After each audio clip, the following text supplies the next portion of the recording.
So we will crack on. So welcome back to everybody who is still with us for this second half of our Allyship in Transport webinar. I'm sure that you will agree, and I know you do because I've read some of the chat comments as we've been going through, that the first half of this webinar has been really powerful. So we're going to go on now to looking at some of the questions that have come in, and there are some cracking questions. So I'll make sure that we've got plenty of time to deal with those. As we've gone through, we've had quite a lot of information in the conversation around what makes a good ally. And I kind of want to come back, if we can start by asking Gareth to just give us a bit more context in terms of this. What's a passive ally and what's an active one? And we have had a comment in the chat as well around this. It's kind of Flora has asked us, how do we overcome those performative allies in life and the workplace, the ones that can do a good talk without walking the walk? So what do we do there? Cool. Yeah. So you gave a definition, Nina, at the beginning around support. It's someone who wants to support, and I think I'd probably also add in somebody that chooses to support as well. I think this is a choice as to whether you be an ally or not, and to perhaps somebody that's marginalised or underrepresented group. And for me, as I said, there are two types in my eyes. I think there's, if you had to put them into two buckets, I guess, there's active and there's passive. An active ally is somebody that stands up for marginalised groups. It's somebody, if they'll talk the talk, but when the doors are shut, nobody's watching, they'll take action still. They'll stand by what they said they will do. Yeah. Whereas a passive ally is perhaps more of a bystander in this space. Perhaps they're more sympathetic. So they'll say the right sort of stuff, but when the doors are shut and nobody's watching, maybe they'll do something different. They probably won't stand by what they said. Now, I think importantly, by definition, both are allies, of course. You know, both will acknowledge and respect different perspectives. They'll do their best to avoid assumptions and stereotyping. They'll probably educate themselves in experiences of others, and they'll probably learn about their own biases and privileges. So both are allies and will probably do that. The difference here for me is about taking action, and an active ally takes action, whereas a passive ally perhaps doesn't do what they say they were going to do. Perfect. I think I've been doing such a lot of reading on this subject, and this term performative allyship keeps coming up time and time again, where we will, wear a lapel pin, or, change something on our LinkedIn profile, or, say that we've read a book. I am currently reading a book, which, and I think it was Dawn that's asked about resources to support being a good ally. I'm reading this at the moment, The Good Ally by Nova Reid. It's a docking big book. So it's not one to take to bed because I can't hold it up because it's too heavy. It's a really good book, but I would have to tell you it's very uncomfortable to read because we are starting off in this particular book is very focused on race, and it's starting off from the premise that the reader is racist, and then it kind of takes that apart and puts it back together again. She shares some examples where during the Black Lives Matter, the significant kind of focus on that after the murder of George Floyd in 2020, that people were sharing things on their LinkedIn profiles, on their posts about Nova's work. She does anti-racist workshops and seminars and so on, training in that area. They were saying that they'd signed up for the events, that they were going to the events, that they'd read the book, that they'd done this, that and the other. And actually, they hadn't done any of that, but they were just talking a good game of doing it. So I think that is a challenge that we've got. But is there a positive spin on that or not? Anit, do you have I'm going to pass that one to you if I can. Is an ally a positive thing, full stop? But as Gareth has explained to us before, an active one is possibly more what we're not possibly is what we're looking for more than a passive one. Yeah. Well, look, I'd rather have a passive ally than somebody who wasn't. I think there can be. I think we do need to recognise that being an active ally takes courage and it takes commitment and conviction, and some of that, it can be as difficult for an ally to be like that in the wrong environment as it is to be to feel some of that difficulty. So I don't harbour resentment towards passive allies, and my hope is also that can be a staging journey. You know, your realization from this matters to I'm going to do something about it, and I say that with respect to my own journey on my allyship of others that I hadn't seen before, and it would be entirely hypocritical of me to not recognise that. So the question that we might ask ourselves as organisations or so on is how do we make it easier for people to be active? Much of what I saw Gareth is talking about is creating an environment where allies can go from being passive to being active. And when we talk about safe space, quite a lot of comments about safe space earlier on. Maybe there's such a concept of you need a safe space to be an ally as well, which is what Gareth is doing so brilliantly in the work he's doing. Yeah, thank you, Anit. So I'm going to pass that back to you, Gareth. Then, in terms of best practice around this area, how do we provide that safe space? How do we encourage people? And is it a leadership responsibility? Is it something that comes from the top? And as you've shared with us, you've got your intentional allyship as part of the work that you're doing at First Bus. Yeah, and I'd echo Anit's answer there as well. Actually, I think clearly what we want are active allies, not passive. But an ally is an ally, and perhaps if people are able to show up in the best way they can, then actually allyship is allyship, right? Yeah. It will ultimately make a difference. We're talking about scale, I guess, of difference here in the role. And I think it's also really important for me that we make it accessible. I think sometimes when you hear some language around this, like allyship, it feels like this big hairy thing that's almost impenetrable. It's one of them HR buzzwords that you maybe can't get to. So I think one of our roles is how we can show people really simple stuff they can do that can start to make a difference. And it doesn't need to be big stuff. It could be as much, just learning about a given community will start to alter your behaviour towards that community. It just will. So if that's reading an article about Black Lives Matter on the BBC News app, or it's reading a book, or it's just having a chat at the pub and saying, oh, that felt a bit uncomfortable, what do you think about it? Then actually you're starting to create this momentum. But I also think we need to be quite kind to ourselves as well, Nina. We're never going to get everybody to be an ally. That's just reality. We in the sessions I talk about this kind of bus analogy that we're going to have a third of a business perhaps at the front of the bus, sat at the bus, driving the bus forward, driving the ED&I agenda, got the will and the skill maybe. In the middle, perhaps we've got the passengers that are sat in the middle that have got the will but just don't know how. They're not sure on how to do this, and we can help with that. Fantastic. They're listening, they're hearing us, and maybe just maybe there's folk at the back of the bus that are skeptics in the D&I space, don't know why we're doing this, don't buy into it. And the reality is we're never going to convert everybody. So I think we've got to be mindful of where we put our energy, and for me that's in the middle passengers. It's the folk in the middle that we can invite to take a step, stand up, take a step forward, sit down in the seat in front of you, and create this momentum, this surge in allyship. If you want to use a transport analogy, there you go.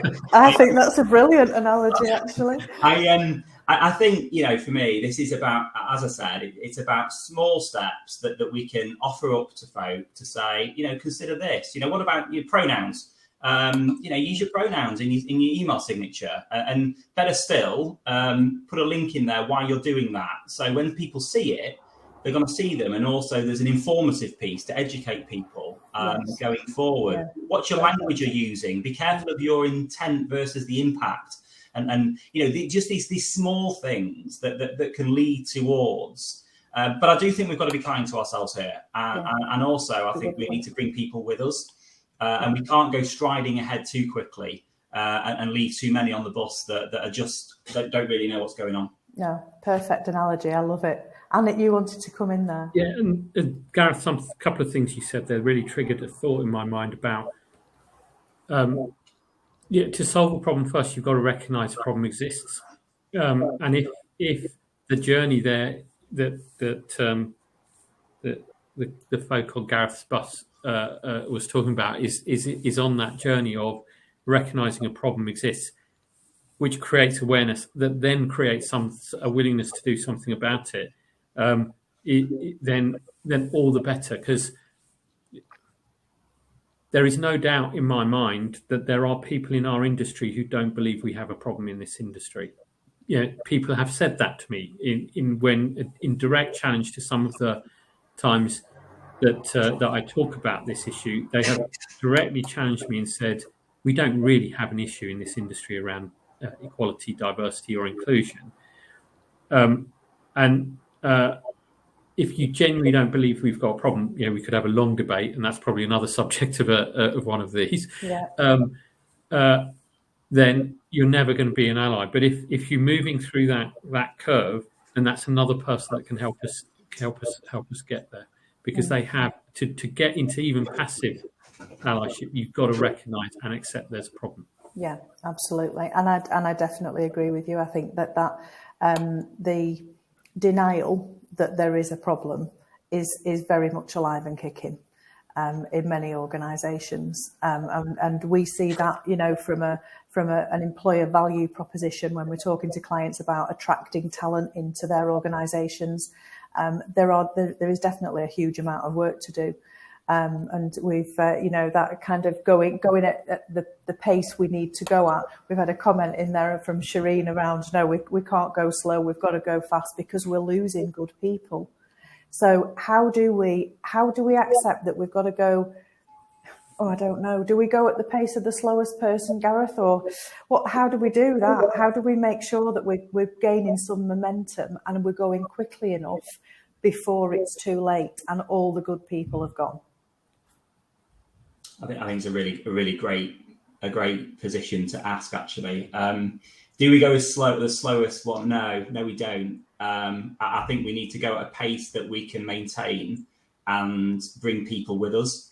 I think for me, that's the litmus test. Are we seeing, month on month improvement anecdotally in conversation or in the numbers? What's the data telling us? But we've got to take people with us on this journey, and I think we need, with that, tangible, demonstrable evidence that we are making steps that are improving our business, and that we're not just talking about it, because there's a lot of folk, there's a lot of businesses that just kind of talk about this stuff and don't actually make difference. And they can be small things, so TNTs, tiny noticeable things. I was introduced to this by Hayley, the CPO in Asda, and she talked about TNTs, tiny noticeable things. And I love the idea. And what small steps can you take? We used to charge £10 to change your name on your staff card.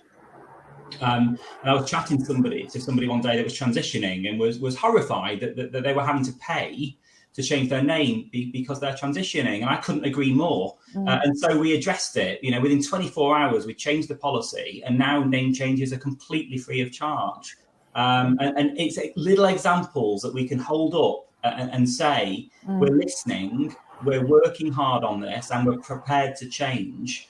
If you keep walking towards us with this and sharing, your voice, and I think it's little things like that actually have quite a big shift in people being able to buy in to this cultural transformation that we're on. Yeah, Yeah, it's back to those small things again, isn't it, that we mentioned earlier? It's that, yeah, it doesn't have to be a great big thing, but actually changing something that's a process that's been in place, and actually probably nobody can even remember why it was there, but it's the way we've always done it.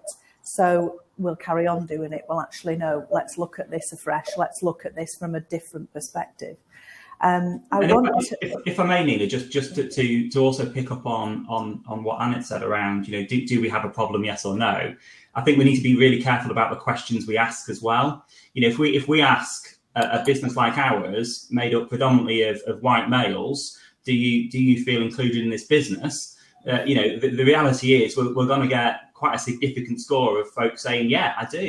Yeah. So we've just got to be careful that are we asking the right questions that inform the direction of travel, or are we asking questions that are giving us a positive answer, but it's actually a bit of a false positive if we look at it in the wider context. Yeah, absolutely.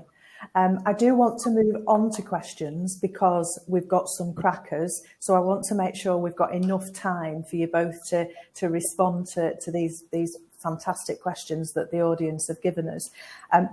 But quickly before we do that, because I don't want to miss the opportunity to come back to your act up, Gareth, because I know that people will be saying, yeah, but what was that?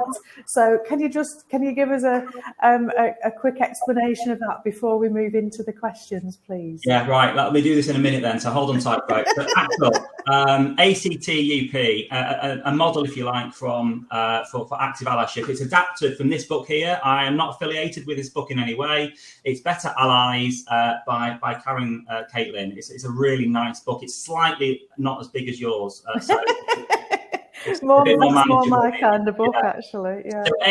So what this is 5 personas that you can broadly fit within, and what I kind of talk about here is that the chances are you probably naturally fit into one of these personas. So the point being, by being you can be an ally, and are you an amplifier? Now, an amplifier is about ensuring that a wide range of voices are heard. It's about bringing that quietest voice to the table and amplifying that voice out. That is a way of being an active ally.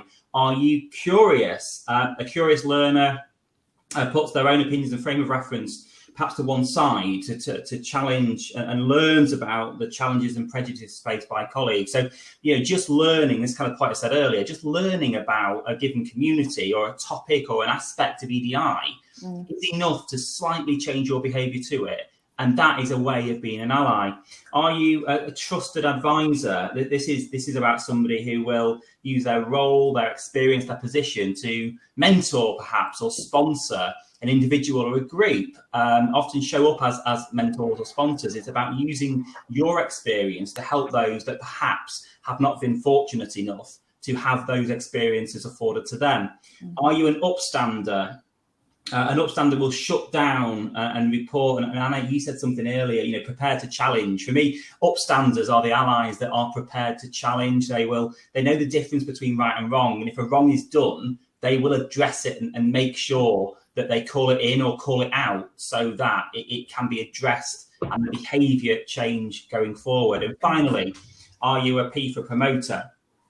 This is about inviting folk to the table and making sure that they are promoted for the potential that they have within them. So similar to trusted advisor in many ways, it's about using your role, your position in a business to potentially bring them forward and make sure they get to be the best they can be and present themselves and be promoted at the table. So it's an act up, and it's just something that really struck a chord with me, Nina. And it's back to the premise here is you can probably naturally fit within one of those 5 personas quite naturally. Maybe you've got points of all of them or a few of them, but choose to be an active ally and make a difference. Yeah, brilliant. I love that. And I think what it does for me is say for people who kind of say, well, I'd love to do this, but I don't know where to start. I think looking at that act up and say, right, well, where do I fit within there? And if I know that is more like me in terms of my behaviour and my personality, then that helps me understand what actions I can choose to take. And let's do small steps at the beginning. and let's gain the momentum. Absolutely. Thank you for covering that for us. Brilliant. We have got loads of questions and some really pertinent questions. We've covered some as we've gone through, and some of them I think are kind of similar questions. So I'll try and cover much of it as I can before we bring the webinar to a close at 4:30. I'm going to start with one from Sandy Sohal. What is the point at which we stop asking people to share their trauma in organisations which are not yet anywhere near as safe as they should be?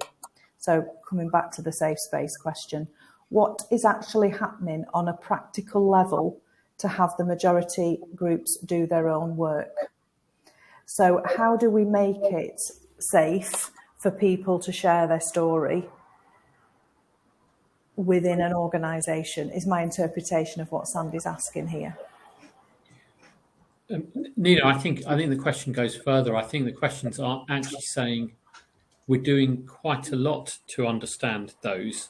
And we're putting people through some significant difficulties in doing that. It's quite difficult talking about those. Yeah. I think what we're being asked is not just how do we create a safe space, but actually the truth is there. We now know what it is, what the lived experiences are of people in minority groups across all of the characteristics. So the continual asking of that question is no longer the relevant thing to do. Right.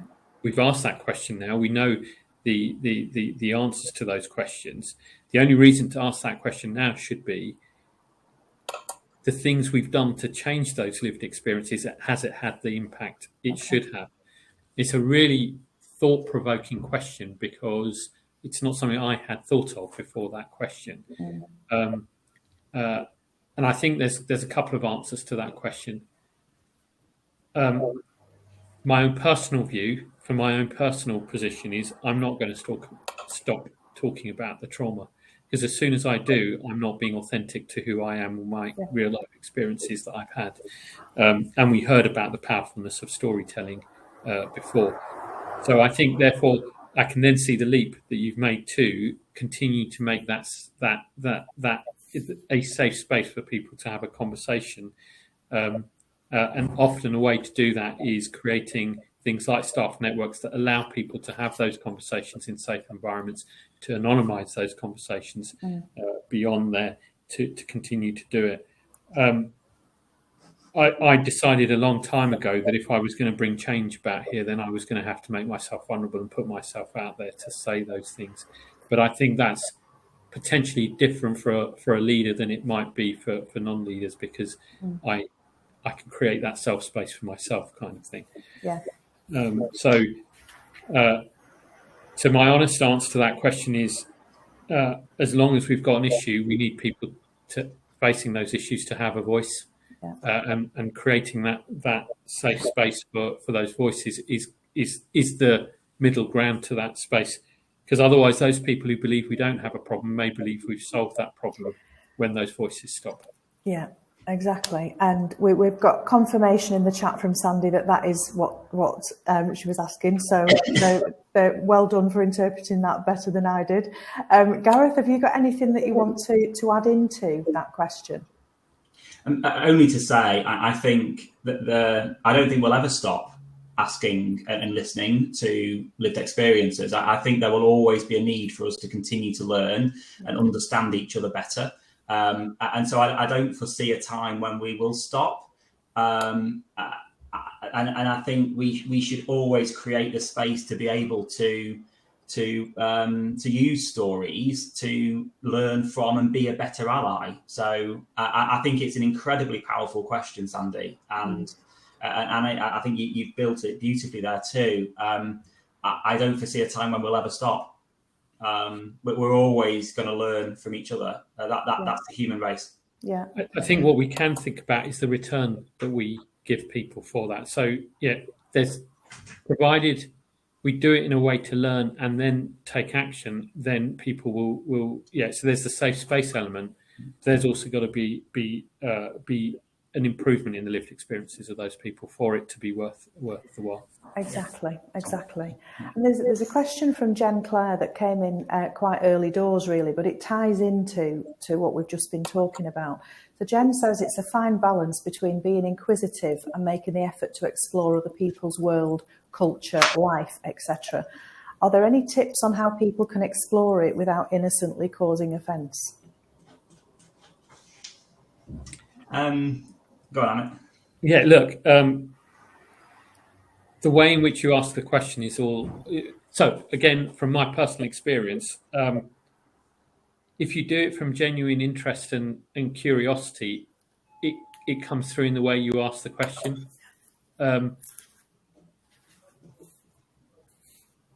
Better to ask the question and be careful about how you ask it than stop yourself from asking the question. Yeah. More often than not, you will find that people are proud of their culture and they want to talk about it if you do it in the right way. Yeah. It can be, think about when you ask the question, if somebody's going through a difficult time, they might presume you're asking that because you're making some kind of linkage. But do it in a thoughtful way, trusting your ability to ask those questions thoughtfully. And if you're coming at it from a good heart, it will probably shine through. It's going to land, isn't it? Brilliant. Yeah. Gareth, what's your perspective on that one? Yeah, I'll give an example. I think the pronunciation of somebody's name and the microaggression that exists quite significantly in society is that if I don't know how to pronounce it or I can't do it easily, I'll create a new name for the individual because it's easier for me. And actually, that's just not okay. Cuts right to the core of an identity. But actually, the solution, of course, is just ask. But I think with humility, and in my role, I meet lots and lots of people where I'm not clear how to perhaps pronounce their name correctly, and therefore I just ask, and it's a great conversation starter. And I want to make sure I get your name right. Could you help me just pronounce it properly? And actually, what I've never yet had anybody give me a hard time for asking that question. In fact, what you see is a degree of appreciation that I'm making an effort.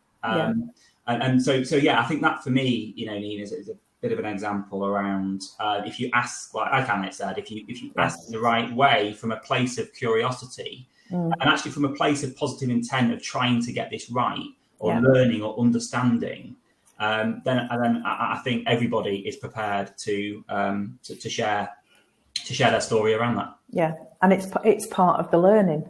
So if we're going to learn and then be able to take some informed action, then that has got to it's got to come from somewhere. And the questions, even though they might feel uncomfortable to start with, as you've said, if they're coming from a good heart and with the right intent, then that's how we're going to move forward. David Sylvie would like to know, Gareth, how easy was it to get people to record their lived experiences on camera? Actually, you know what? Remarkably easy, David. And this kind of goes back to the point here that I think they feel represented. They have a voice and they want to help and share. I was expecting it to be a bit more tricky than it was, but ultimately I ended up having to find different routes to recognise other folk because I only had 1 month to do this. We were inundated, and some quite remarkable stories. The vulnerability, the bravery, the courage that some of our colleagues have committed to camera are quite remarkable. And I utterly applaud them. Now, we are rewarding them for doing this. And Anit, to your point earlier, that there has to be a reward to this. And I think there's two sides to reward. I think there's recognising them for what they're doing and attaching a so what to it as well. And it's got to drive change. This isn't just a campaign that at the end of November, those closely involved pat themselves on the back and crack on. We're measuring the success of this programme. Of this campaign, and if it doesn't drive a difference, then we need to unpick it, and understand. So what worked, what didn't, where can we learn to unlearn, relearn, go again, and do something different that will drive it. But David, remarkably straightforward, and for that I'm hugely grateful of the colleagues that have come forward. It's interesting, isn't it? Because people have been so prepared to do it. It's kind of, how long have they been waiting to be asked to share their lived experiences? And now that they have, that knowledge that you've built a trust, and the exec team have built an environment of trust, that people know that it was fine to be vulnerable, to share those lived experiences, because actually it's for the greater good. But we're not just going to let it at the end of November, oh well, that's great because we've done that campaign, let's move on to the next one. It will be part of creating a legacy within First Group for a better working environment for those who come after. So amazing, and well done to everybody who appeared on the videos as well. Anit, there's one for you here from Fazana Hakim. I'm interested to see why Anit thinks there are so few senior leaders from a minority background in the industry, but so many staff at lower levels. Is it enough to say that we're going to try and recruit more diverse candidates, or is there more room for mentoring and identifying potential leaders and nurturing them? Yeah, it's a very uncomfortable question, because there is an absolute truth that is implied in that question, which is inescapable. So a couple of years ago, NetWell did something called the Race Matters survey, which talked about what was the lived experiences of ethnic minorities in this case, very specifically around that group. What we found was ethnic minorities applied for more internal jobs proportionately, but they were less successful in achieving appointment in those roles. Yeah. And there was a built-in bias in the processes and the ways that the resourcing managers worked and the recruiters worked that meant that they were less successful. It's uncomfortable truth, because what it means is that there is definitely a cause there that is uncomfortable, that unconscious bias, or in some instances conscious bias, meant that that there wasn't senior representation. So that really brings in the concept of equity, which means that you need to therefore work harder to with those communities and the processes. And what you described there in the question is exactly some of the activities that have happened in Network Rail, where extra effort is now going in to help prepare those candidates to be better prepared for those roles. The process has been worked through to understand where are the biases in the system that create those. It's a really good example of, if anyone says we haven't got a problem, the data tells us we have. Yeah. And then you have to work hard at it. And the first round of those extra efforts, so for example, talent groups that were deliberately set for trying to reverse that bias, has resulted in people beginning to do that. Now, let's be clear though that this is about, the I in ED&I stands for inclusiveness. So it isn't about trying to therefore marginalise another group of people whilst giving this group of people extra. The horrible word of positive discrimination, how two words like that can go together, is just impossible in my mind. And if teams, we haven't got long enough to go through in detail some of those programs that were put in place, but there are people on this call who I've seen, names I've seen, who we can put together to understand what work we did there. But the honest answer to your question is an uncomfortable one, which is the reason for that is because opportunities are not as common for some of those ethnic minorities as for minorities, and it's true of other minority groups as well. Yeah. But we are seeing something start to change. Yes, with of course, more support happening. I think that's right. And also, my own experience in the transition team means that we can have a different outcome if we choose to. Yeah. So in my transition team, we're about 150 people so far. We have 44% women, 25% ethnic minorities, 8% of people with stated disabilities, and we've only been able to recruit from the rail industry. Yeah. So in an industry that isn't that well represented, we've been able to do something different there. So it is possible, but it's not just going to happen. Yeah, and I think those statistics are brilliant. You shared those with me the other week when we caught up, and they're all above the industry average. And the point you make is really pertinent. You have only recruited from the rail industry, so in an industry which is not diverse, you've managed to create an organisation which is getting towards where we want it to be. Are you able to share with us, Anit, because I think people will want to know, it's like, well, how have you done that then? Because that looks like a really difficult task, and I'm sure it's not a simple answer.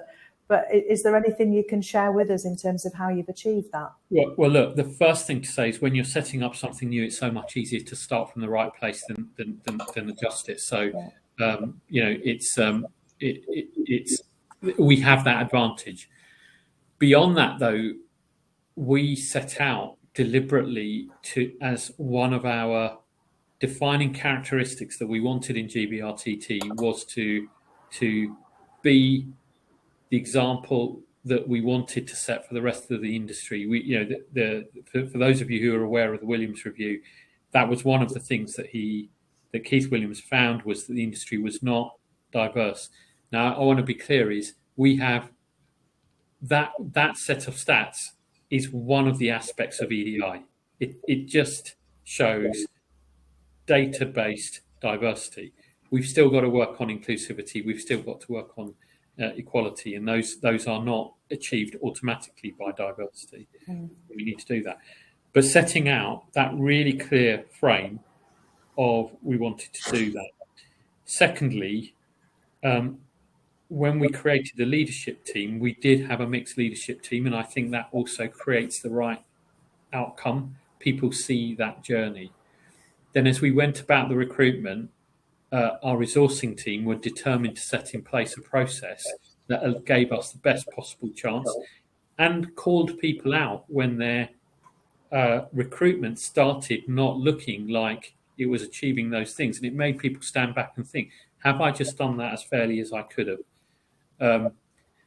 And then it began to spread. People began to talk about it, and one of my proudest moments was when somebody who had, so I for all new starters, and we're small enough I can do this, I have a session, or we offer a session to all new starters 2 or 3 months into their journey with us, to have a kind of a group discussion with 6 or 7 of us, including me. And one of my proudest moments was when somebody who had been in the industry for almost all their working life was able to say this was the first place that they felt like they could be themselves. And this was an individual who had a visible disability, who was from the LGBT community. It's the first time they were able to say to the colleagues around them that they came from the LGBT plus community. And that, for me, then gets us into the space of this person is able to feel comfortable and come to work as themselves and be what they can be in the best way they can. Yeah, that's a brilliant example. And, in terms of, as you say, the stats are one story, the inclusivity and the equality is another story, but that's a brilliant example that something is going right. And that's really, really good to hear. That makes my heart very happy. Equally, I do, though, want to emphasise we still also have a long way to go. So I haven't cracked it, and we've still got a lot more to do. Yeah, absolutely. Paul McGonigal-White has asked a question around how do you make people feel comfortable to open up? I find it hard to get individuals to want to share their story, and I find that people enjoy watching and reading these experiences but don't necessarily want to be involved and be so vulnerable. Any tips from either of you in relation to creating an environment where people do want to share their experiences? Maybe I'm at a bit of an advantage here, because I find being honest about my experiences is a great opener for other people's stories. Yes. But actually, if you think about it, all of you have some vulnerability to put out there. And putting out that vulnerability can be a great opener for somebody else to feel safe. Yeah. Because if you've had the courage to be vulnerable to somebody, you are showing you are safe in their company. Yeah. They may be safe. They may be encouraged to feel safe in your company. Yeah. Brilliant answer. And I completely agree. Absolutely. Gareth, what's your experience on helping to create that environment, which clearly you've done with all these colleagues agreeing to appear on video? I'd echo what Anit says. I think it's about showing a humility, a vulnerability. I think I've quite recently watched Brené Brown's Power of Vulnerability, the 18 minutes of TED Talk, brilliance. Amazing. But I watched it with a slightly different lens, Nina. I watched it with how can I use what Brené is talking about to create an environment. So instead of the power of vulnerability for me, how can I use what Brené is talking to create the strength, the power, if we have an organization, a story, a narrative of vulnerability. And I think it brings a really different perspective to the kind of conversation. I think you've got to have proof points. You've got to show people we're serious. You've got to have some so what attached to it. You've got to have a leadership team that is consistently behind the narrative. I think all of that comes into the kind of the core of a psychologically safe organisation. Yeah. But I also think having authenticity is really important. You know, when I spoke to the colleagues that the superstars of our month of inclusion, I came from a place of being an ally. Right back round to what this is about, that I want to make a difference here, and I know I need your help to do that, and actually I think they appreciate that, they understand it, and we can see we can do this together. The principles of collaboration in live and kicking here. So I think, but there's no one way, and that's the important thing I think here. You can't just do one thing and all of a sudden it's going to work. This is a very complicated cultural transformation, and ED&I is I think, for me, an enabler of engaged colleagues. It's one of the pillars of engagement that lead to this organizational culture. So sadly, there isn't an easy way. If it was as straightforward as you need to be more inclusive, then we wouldn't be having this webinar and I wouldn't have a job. This is a very complicated cultural piece, but it's starting to turn and make a difference. Yeah. Thank you. We've got so many brilliant questions. We are at 2 minutes before we need to finish the webinar. So unfortunately, we won't have time for any more of them. We have captured them all. And if we can, if when I go through the transcript from the chat and pick out some of the questions, if I feel like we can answer those in more fully for you, then I absolutely will put that out onto a LinkedIn post or as part of the material that supports the recording of this webinar. I think in summary, some of the things that have come out of today's discussion for me, and there is so much wisdom and experience and knowledge that's been shared. So massive thanks to both of you, but also to the audience for asking some great questions. But I think what the things I'm pulling out from it is that it's important to embed the data, because you need to know what your processes are and how you can make sure that your processes are aligned with your diversity and inclusion and equality goals and objectives for your business, to support your decision making, and for measuring how far you've come along that journey. I think we can all agree that we need to perhaps collectively be better at calling out inappropriate behaviour. So if we see it, we should be calling it out. I think embedding inclusion in your company values and your language, it's not just about the diversity statistics, it's around making people feel that they belong within your organisation. Another one that came out for me when I was doing some reading prior to today was to believe people's experiences. When somebody shares a story, not to be incredulous and not to kind of have this air of disbelief, but just to listen and learn and take action as appropriate afterwards. So I think that kind of moving from awareness, and hopefully we've kind of nudged the dial today with that, to education, to learning more about how we can be better allies and how we can provide strong allyship within our lives and not just within the workplace. And then take that forward into action. What are we going to choose to do? And I think that, to your point, Gareth, that you've made several times, and it's a really good one. It's to choose to be an ally, it's to choose to make a difference, because quite honestly, it's the right thing to do. And don't stop because it's harder, it's uncomfortable. Just keep going. Thank you so much to Anit and to Gareth. You've just been fantastic, both of you. I cannot tell you how much I appreciate you giving up your time to join us, and to kind of support what we're doing our best to do at Intuitive, and kind of add some value to our community by having these opportunities to talk about a subject which, quite honestly, is critical to the future of the transport industry, as far as I'm concerned, in relation to whether we hold on to talented people and whether we continue to attract them in the future. As I've said, the sessions will be available on the website. So if you want to watch again, or if you want to direct your colleagues who may be interested in what we've talked about today, then you'll be getting a link. Everyone who registered for the webinar today will get a link to those recordings. We would, of course, like you to share your views and comments and thoughts on social media.